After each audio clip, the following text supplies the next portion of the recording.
Sign up with BetMGM Sports using code CHAMPION200 and win $200 in free bets when you place a $10 moneyline wager on any Major League Baseball game and either team hits a home run. Major League Baseball trademarks used with permission. Visit BetMGM.com for terms and conditions. Must be 21 years of age or older to wager. Virginia only. New customer offer. All promotions are subject to qualification and eligibility requirements. Rewards issued as non-withdrawable free bets or site credit. Free bets expire 7 days from issuance. Please gamble responsibly. Gambling problem? Call 1-888-532-3500.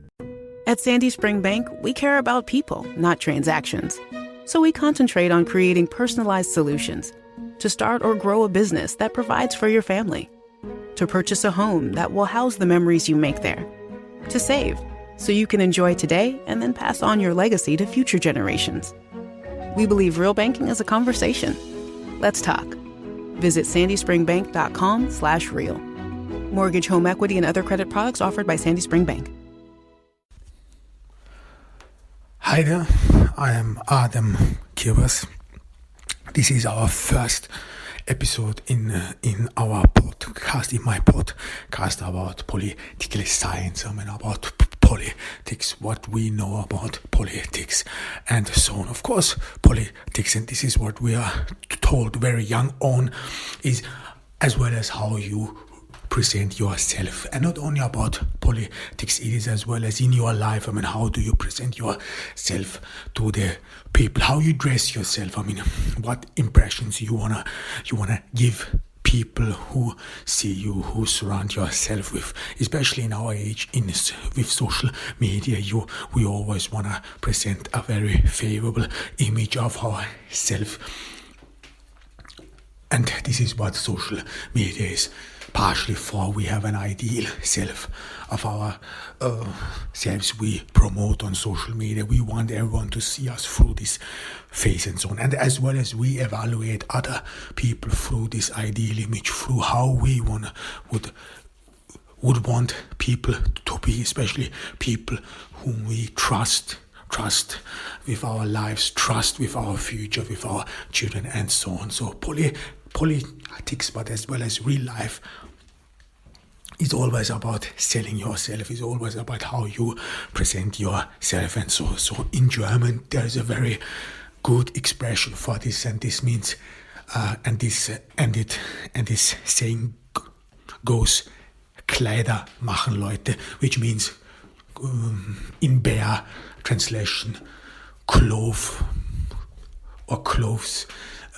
make people, just meaning that how you present yourself, this is how you will be perceived, and so on. So your image, how you present, image you give to the world, and this is not very different from politicians, because every politician we see in social media, wherever we have, always have or some sort of enhance and maintain a special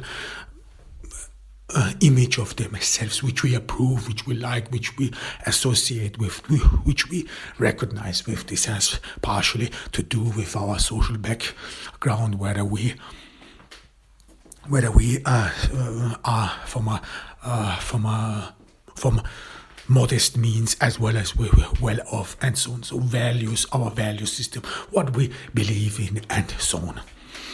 And what I want to talk about today is a little bit of Austrian politics, is a little bit about where I grew up with, and especially the rise of the far right in Austria. Why were they so successful? The far right exists longer than I live. The far right in Austria has accomplished some remarkable deeds, if you want, in political terms. In human terms, you would rather disagree. You would say, yeah, this is actually sad. This is the end of a society where we live together, or not. Or you agree, you say, yes, someone had to do something about it, about misconduct, whatever. So in Austria, the rise of the far right is always being ambivalent. I will spare you the names. I assume that outside of Austria, you much do not know anything about politicians, so it would not mean anything when I would come up with names, but you can Google it, of course. But first, we always have to look at how the far right actually rose. The far right in Austria, or generally in Europe, after the Second World War, there was some sort of a post-Keynesian welfare state, meaning that the state some sort of would support people, that people in that sense, you had enough work, you did not have to worry about work. The Soviet Union was still pretty much existing. This meant the Soviet Union was not integrated in the world system, so there was common prosperity in the West. Under American leadership, you had a secure job. You knew what to expect. Everything was on a human scale. You could see your future, and you could plan ahead. And this then changed with the fall of the Soviet Union. This changed with a lot of circumstances. The world became dominated by the US, and as well as then the welfare state. So the state would not rather some sort of reduce their social spendings. Many companies who built jobs, who had factories in the West, then moved east and so on. So this led many people precarious, especially manliness. I mean, especially men who grew up in the notion that they have to take care of their women, that they are the sole breadwinners, and this is how a man should behave, and this was. And then things changed, and this then led to the rise of the far right. The far right, they gained more and more power within Austria because they could some sort of gather these people, those disillusioned people. They are called in the social science the modernization losers, people who just could not take up with the development. For example, in the US, you have the Rust Belt. There in Detroit, all these areas where the former auto industry was pretty much was left to ruins, left to rust after all these companies moved abroad, after all these companies then some sort of sadly maintain and run sweatshops elsewhere. And then the far right some sort of took a hit in this group. I mean, in all these people who were disillusioned, who some sort of had an understanding of the world. And this, of course, came with then more and more demand of feminist groups as well as other groups to be more equality and so on. Yet the far right in Austria did something different than all of other far rights, which you assume, especially if you consider Republicans in the US. This is rather some sort of their politicians, mostly. I mean, Donald Trump was different in that sense, but Donald Trump was not a politician, or at least he. It is how you want to see it. He was not very successful because he did not understand how politics works, or was not interested in how it works. Someone else could have done more or worse, how you want to see it. However, the far right then started to gain ground, and the key image was why they gained, or one of the reasons why they gained so much support was how they presented themselves in a way, not as you would assume normal politicians would represent themselves, no, as old, as understanding. This is what normal politicians in a way present themselves, as experienced, as knowledge, as the grandfather. This is your father or your grandfather, and he knows best. He knows what to do. Or in a woman, this is the grandmother, this good native woman, and she can take care of yourselves. This is pretty much what dominates politics to this very day. This is with the Biden presidency. Was this the case, Uncle Joe, and so on? All these narrations, this politics would be all about experience and so on. This is the social image many people played. But the far right group the far right in Austria, they did something else, and they presented themselves as youthful. They presented themselves almost as if they would be part of this youthful culture. They would dress youthfully. They would dress modern. This was the main difference. And this was a difference to those old if you want, elite political elite established before, which was not different from all those political elites in that time. This was rather to present themselves as experience, as knowledge, and so on. But this far right group, they presented themselves as youthful, as even Spitzbuben. Spitzbuben means some sort of is Spitzbuben. This German word is a derision, but in a way a very playful derision. This means someone is actually a good boy, but sometimes he goes over, he crosses the line a little bit. This was some sort of how they presented themselves: people who say something, people who break with the past, people who want to change something in the society. And the far right tried to present themselves youthful. They were attacked or would present themselves to the society, to people, and so on. And this would some sort of, as well as reflect themselves in their radical politics as well. And their radical politics was against foreigners, was against all these people who came to Austria to work. Side note, many people from the east or from the southeast of Europe came to Austria as well as Germany during the 60s and 70s because of the economic rise of Austria and Germany, and they worked there. But then when the economic development stalled, especially after the oil shock in the 70s and the fall of the Soviet Union, and that many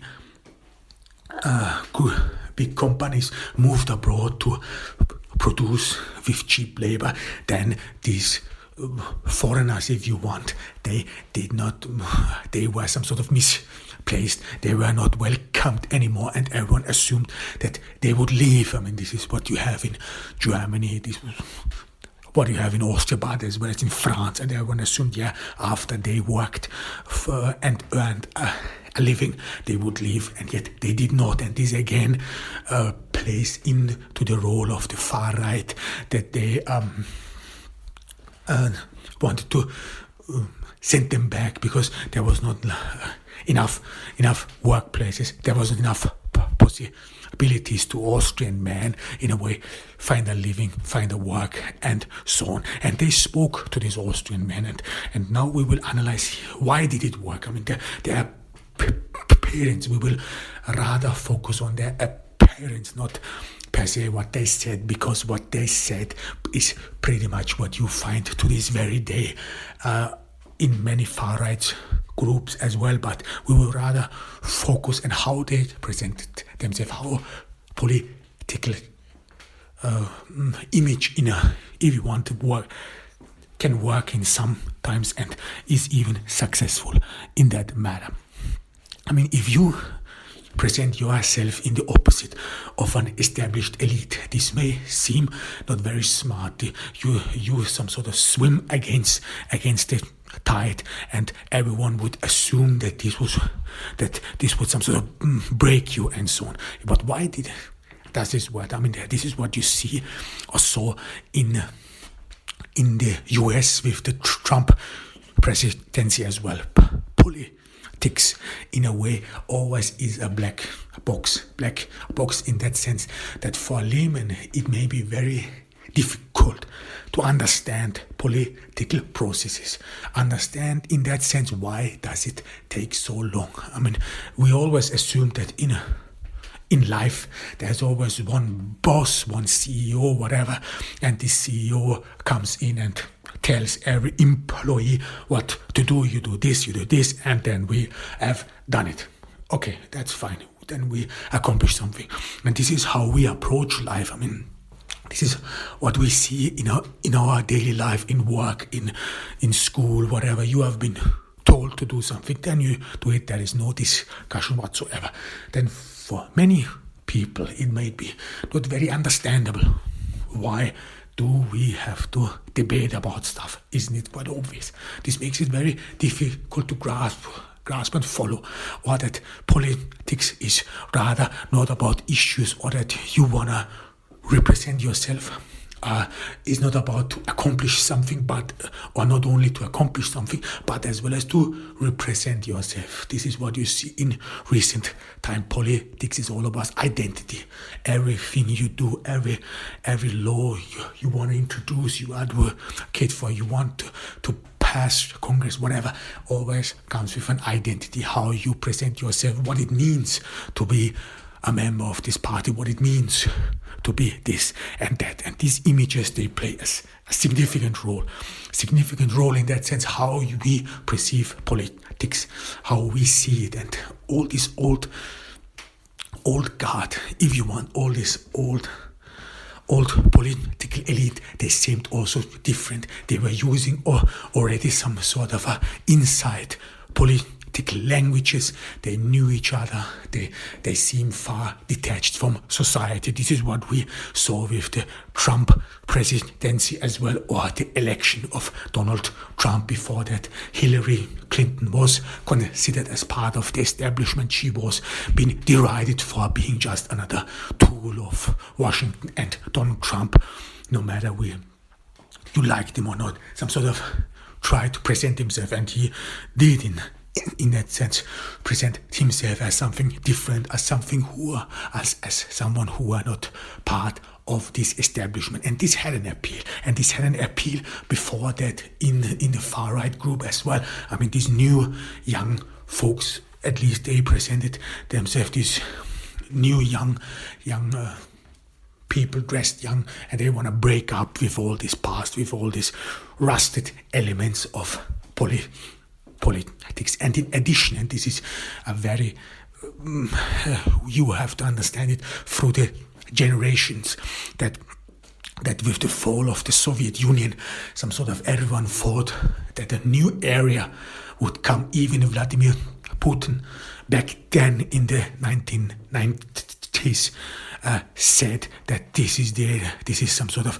the beginning of something new, that a new thing starts. It's only later on, after we saw that, after in the former Soviet Union, they saw what with newness comes, that with glasnost and perestroika, actually everything gets expensive, and that the European, that the Russian economy was pretty much swept away. However, but everyone assumed with this fall of the Soviet Union, with this new wave of generation, that things would change, and that there would be some sort of a need for a new beginning, for something which some sort of breaks with the past, with all these rusted elements in society. And this is where the far right, some sort of in a way, always hit in to this aspect. They could present themselves as youthful, and of course going out of the bond. This is why this word Spitzbuben always comes into mind. So some sort of no good. Yeah, they were some sort of no good but good lads, and so on. And sometimes they just say it outright, but it was some sort of seen as something positive, because they say they some sort of do not use the language of the political elite. They always used, if you want, common tongue, easy to understand words, easy to understand phrases. And this had a lot of appeal to people who wanted a change, who wanted something new. The second aspect for their success was, if you allow me to say it, psychological success. Why were they psychologically? I mean, we have in a society, this is what you see in the US as well, some sort of a two system, or not only world views, but of demographic systems. This is very grossly, of course. This is something you cannot break down so easily, but yet everyone pretty much presumes that it is. We have some sort of, in the leftist sphere, people in you come on top or accomplish something through education.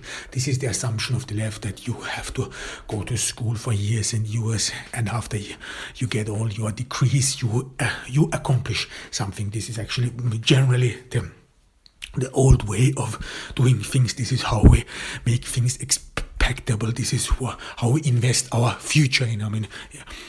Where we can predict where will I be in 10 to 15 years when I go to this school or to this university. If I study law, if I study business, then I see myself in 5-10 years where I am somewhere, I don't know, in IBM, wherever you want, but still this makes things predictable, and as well as puts in a lot of effort as well as a lot of pressure to perform. It is not easy to get a degree in an university. I did not succeed, so it's not that all, and not many people have a degree of the university or went to college in the US. So, despite the fact that the US is one of those few countries with a lot of college graduates and so on. However, in continental Europe, there was always some sort of a gap between those people who are highly educated, who then are the political elite, if you want, and those people who are not highly educated, who are normal workers and so on. So there's some sort of a gap. This is what you see today in the US as well, where people advocate, you don't have to go to college, and college you can still accomplish something. You can. There are a lot of stories of college dropouts who accomplished great things. However, their companies need those college graduates to some sort of accomplish something. However, but in this narration, in this world, many men, especially men who could not keep up with this development, because more and more women joined the academic elite with the emancipation of women. Some sort of more women graduated from the university, and especially because women were some sort of excluded from the workforce. The only way for a woman to accomplish something in life was actually through university and so on. And these university graduates with their own culture, with their own language, with the words they use. This is what you have today in the US as well, with words, special words, academic vocabulary they are using. They all seem to be different, detached from normal human beings, from normal man and so on. So man felt threatened in that sense. Not only man, but in general, those people who left out, who could not compete with others through education, who could not just be or did not succeed in the university or in the school system, because the school system wants you to be in a certain way. I mean, if you're a child and if you go into the school, then you have to be molded in a special way. You have to be some sort of homogeneously.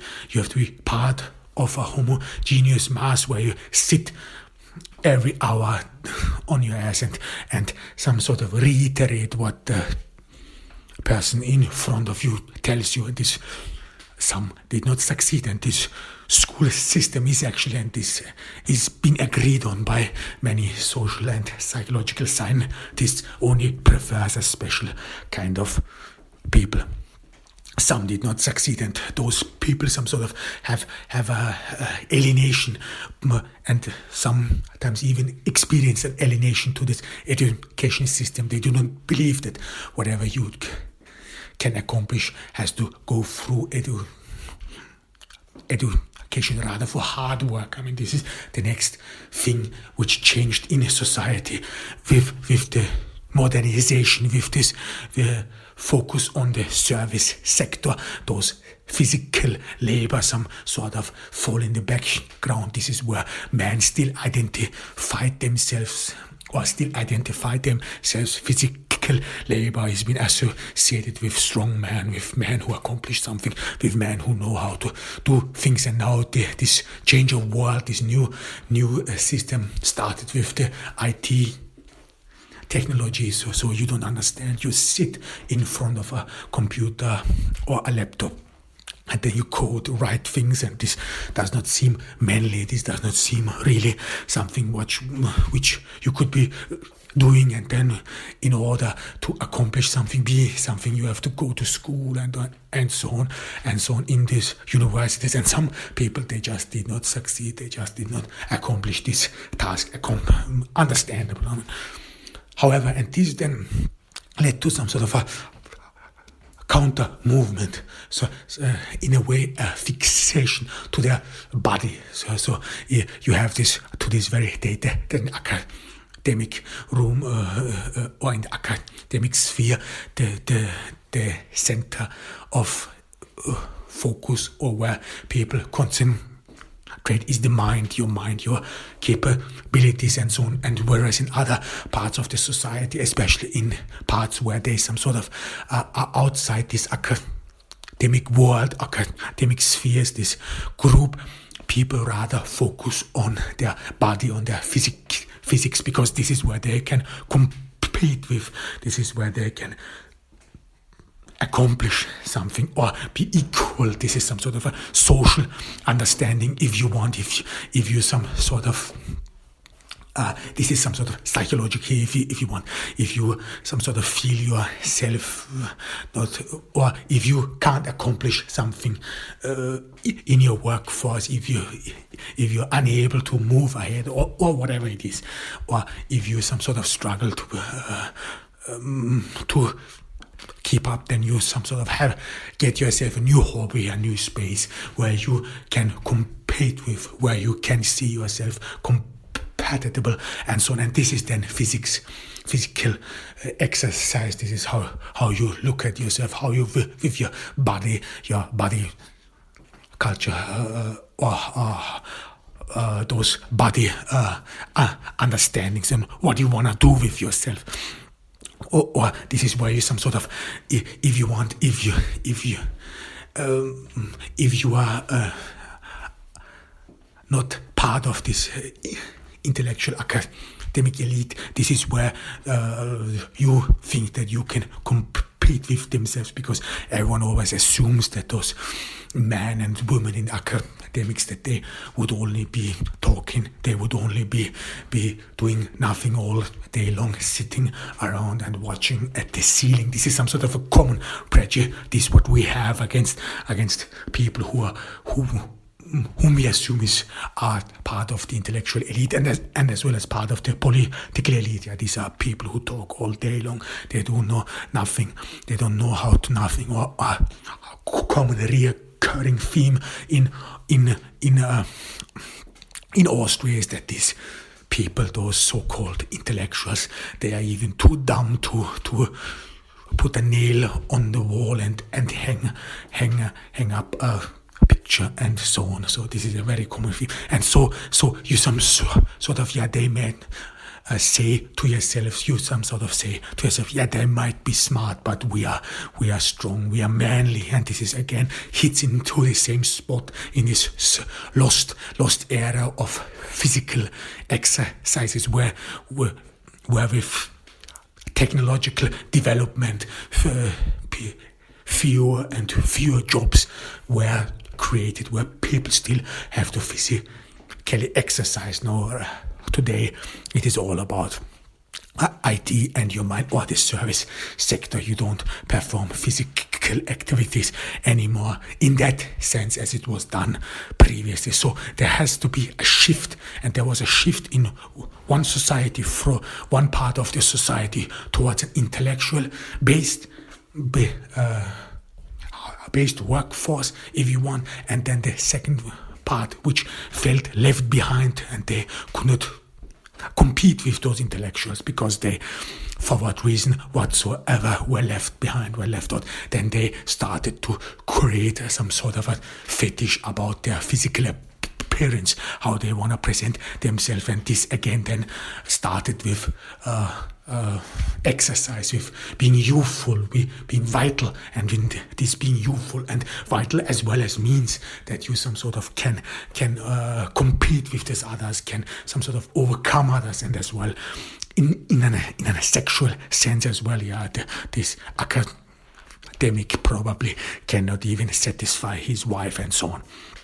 So this and this far right group, or this far right party, then hit in this very spot, in this new body culture, which arose, which some sort of brought with himself a body fetish, how people should present themselves, or men who were formerly some sort of pushed away from their respective spheres with this new modernization. New spaces were created, new workspaces where women more and more took part, adapted to one common theme, the secretary and so on. So more women came in there and they adapted to, and men then thought they would lose out, and then they compensated with the fact that now we still can regain this physical fixation of man, so this strong man, this athletic man who is capable of can be capable of providing for his wife, who's strong, who can defend himself. This is those close alignments with military grandeur, with those past glories where men were men and could protect their women and so on.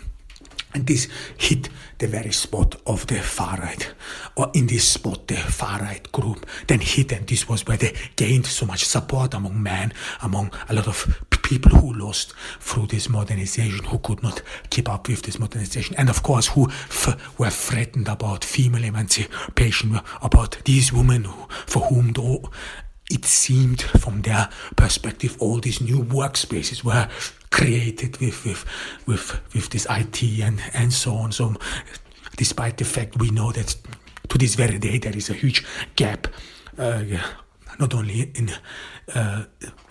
a pay gap, but as well as a gap in employment of women.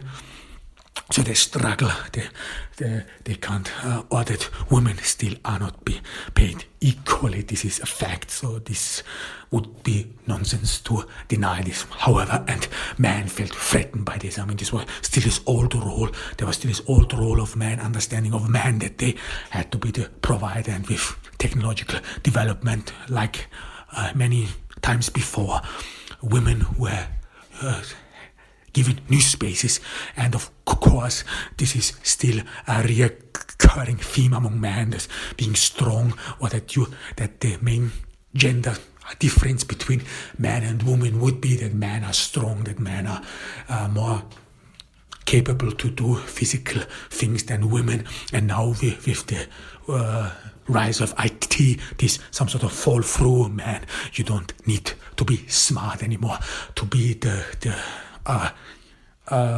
very successful in your life, like all these tech geek proof. No, you just have to be smart. You don't have to be strong or whatever. You don't have to go to war anymore. No, you just have to be smart, have wits and so on.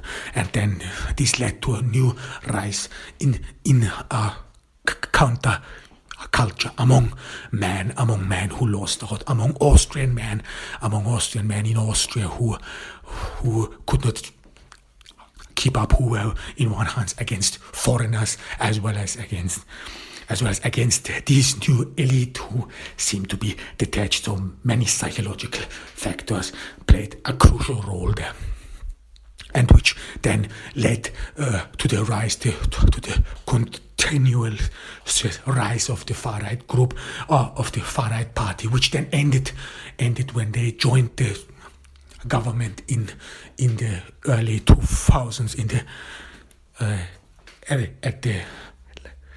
former millennia, at the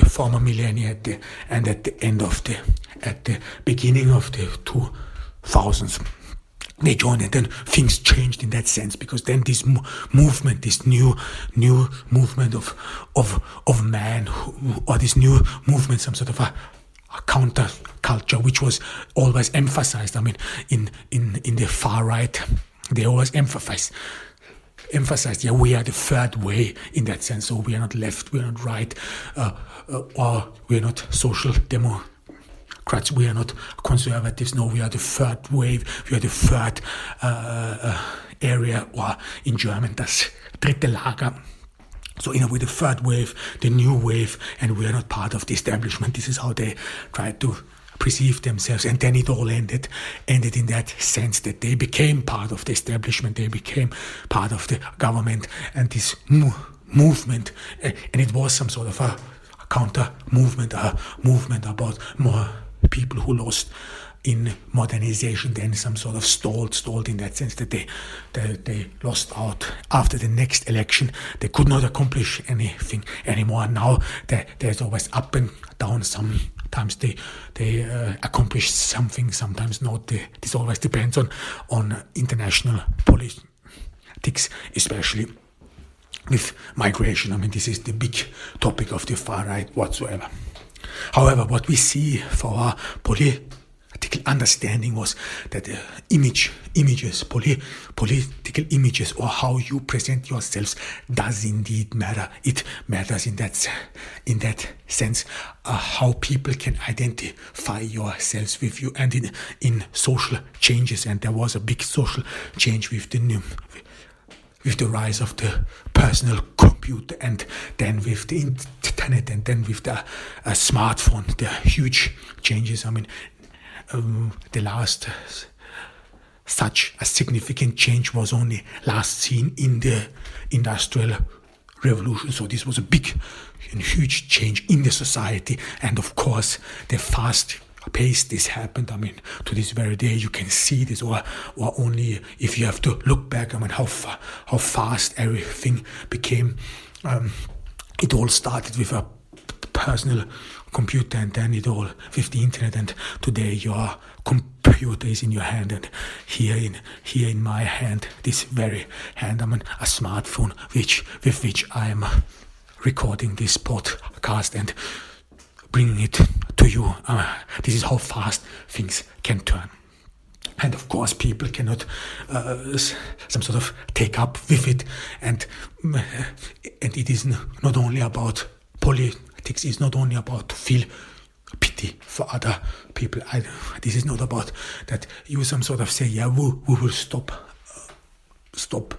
development, whatever, or we will make development more human, whatever it is. No, it is about identity, and this and the rise of the far right group showed the rise of identity, showed the creation of counter culture, which really hit a very spot. So and which to this very day in Austria, for example, has a huge part in how the far right presents himself, namely as youthful, as unconventional, breaking with those old elites, saying what it is. I mean, this is a very common phrase, that they would say the truth, that they would not be part of the establishment. And this is what you saw with Donald Trump as well in his in his election bit, like he would saying the truth. He doesn't owe anybody. This was pretty much said before by far right groups in Austria, by this far right party in Austria. So politics is all about selling, or is not only about selling solutions. No one wants to hear solutions. I mean, if someone told you, yeah, we will sell you a solution for the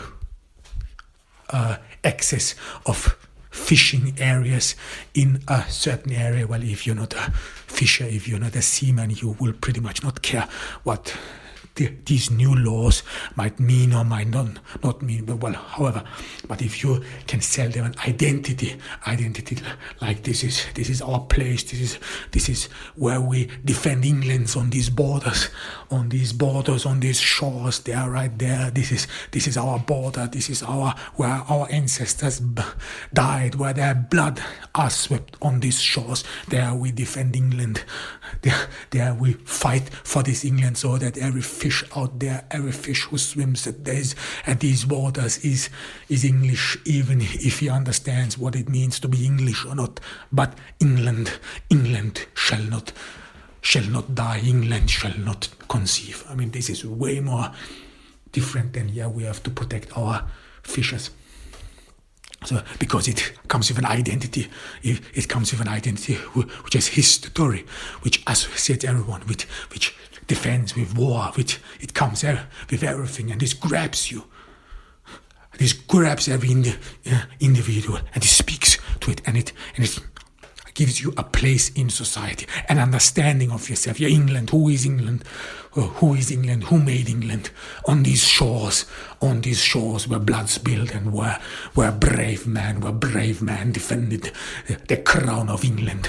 What does this mean? I mean, what does it speak to you? It speaks to history. It speaks to ancestry. It speaks to an old nostalgic past where your ancestors defended a country whatsoever, and you as their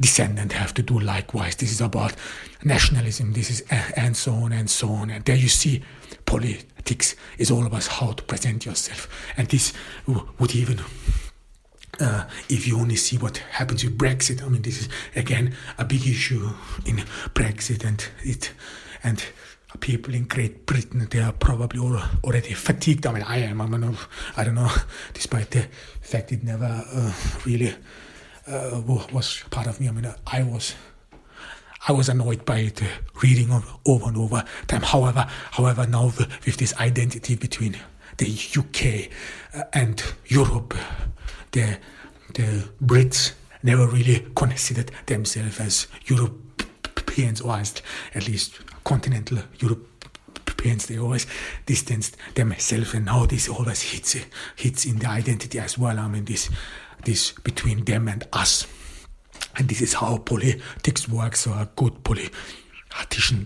does not sell a solution, or he sells an identity which people can identify with, which cope with, and which really hits the spot, especially of those who fear. This is very important. Politics always plays into fear. This is what many social scientists before as well as said. The mass Gustav Le Fevre. I've forgotten his name. This was a French social scientist who wrote about the masses, and he said that the masses, they are led by fear. This is what antique philosophers as well as said, by masses here. And if you are politicians, you have to hit this fear, but you have to instrumentalize it. You have to make it useful, utilize it is a good word. Fear, and make it possible, and give these people some sort of a new identity, a new self-understanding they can cope with. The same you can see with this body positive movement. This was a subculture, or is a subculture, where obese people were not treated anymore, are not considered lazy and so on anymore. No, those obese people, they would some sort of this is natural, this is positive, this is how they were presented themselves, or understand themselves in this culture and so on. And this is again to this very day you can see this with the Democrats in the US, how they present themselves. If it comes to obese people, they surround themselves. This is natural. This is down to earth and so on. So we are not. These are not those plastic silicone Barbies and so on. This is their self-understanding, which then some sort of elevates them from a position. There is some sort of thought which society has outcasted them and so on. So politics is always about giving someone a purpose, helping them to elevate themselves in order to some sort of make them instrumental, make them demand your approval. This is what Robert Greene as well as wrote, and many politicians and philosophers before them wrote about this, that you elevate the society, that this is what charisma is all about as well. Not only that you can speak and stoke fears, no, as well as that you grasp people's fears and can give them some sort of a meaning and elevation. Yeah, I think that you are positive, and so I think that you are a good lad. I think you are not obese. You are just natural. I think that you have not lost out in politics. No, I don't think that you are a loser because you do not go to university. Not at all. You are still a man. You can still take care of your wife. You can still be a hero of our story, and so on and so on. So the lesson is politics is more than just speech and selling a result. However, this was our first episode of Political Science. I am Adam Kebas. I hope you liked my first episode, and take care of yourself in this pandemic. Bye. It's finally time to start firing up the grill. From city to shore, Acme is everything you need to prep for this summer season. Download the Acme app to shop for this season's essentials any way you want. Open the Acme app, clip your deals, then order your items online. An experienced Acme associate will carefully select your groceries, bag your order, and bring it right to your car or deliver right to your door. Download the app or visit acmemarkets.com for program details. It's finally time to start firing up the grill. From city to shore, Acme is everything you need to prep for this summer season. Download the Acme app to shop for this season's essentials any way you want. Open the Acme app, clip your deals, then order your items online. An experienced Acme associate will carefully select your groceries, bag your order, and bring it right to your car or deliver right to your door. Download the app or visit acmemarkets.com for program details.